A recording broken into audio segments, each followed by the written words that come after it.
Daily നമ്മൾ ഈ ഒരു നൈറ്റ് സെറം ഉപയോഗിക്കാമെങ്കിൽ നല്ലൊരു റേഡിയൻറ്റ് സ്കിന്ന് തന്നെ കിട്ടും, ഉറപ്പാണ് കേട്ടോ.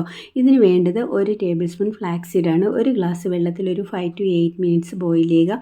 അപ്പോൾ നല്ല തിക്ക് കൺസിസ്റ്റൻസിയിലുള്ള ഒരു ജെൽ രൂപത്തിലുള്ള ലിക്വിഡ് കിട്ടും കേട്ടോ. അത് ഏകദേശം ഒരു 3-4 ടേബിൾ സ്പൂണേ ഉണ്ടാവുള്ളൂ. അത് നമുക്ക് അരിച്ചെടുക്കാവുന്നതാണ്. അതൊരു ബൗളിലേക്ക് മാറ്റിയതിന് ശേഷം അതിലേക്ക് 2 ക്യാപ്സ്യൂൾ വൈറ്റമിൻ ഇ പൊട്ടിച്ച് ചേർത്ത് കൊടുക്കുക. ഇതിലേക്ക് 1 ടേബിൾ സ്പൂൺ ബീട്രൂട്ടിൻ്റെ ജ്യൂസ്, ഫ്രഷ് ജ്യൂസായിരിക്കണം, അതും കൂടി ചേർത്ത് നല്ലപോലെ മിക്സ് ചെയ്യുക കേട്ടോ. ഇതൊരു ഒരു ഗ്ലാസ് ബോട്ടിലിൽ അടച്ച് നമുക്ക് ഫ്രിഡ്ജിൽ വെച്ച് ഉപയോഗിക്കാവുന്നതാണ്.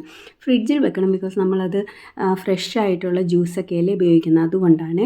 ഇതുപോലെയുള്ള ഒരു ഫില്ലർ ഉണ്ടെങ്കിൽ നമുക്ക് ആവശ്യാനുസരണം ഉപയോഗിക്കാനായിട്ട് പറ്റും.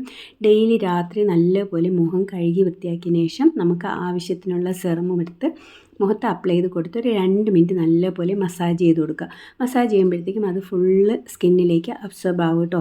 ഇത് ഡെയിലി നിങ്ങൾ ചെയ്യാമെങ്കിൽ രാവിലെ നിങ്ങൾക്ക് നല്ലൊരു റേഡിയൻറ്റ് സ്കിന്ന് തന്നെ കിട്ടും, ഉറപ്പാണ്. നല്ലതുപോലെ ഗ്ലോ ചെയ്യുകയും ചെയ്യും. ട്രൈ ചെയ്ത് നോക്കിയിട്ട് ഫീഡ്ബാക്ക് പറയുക.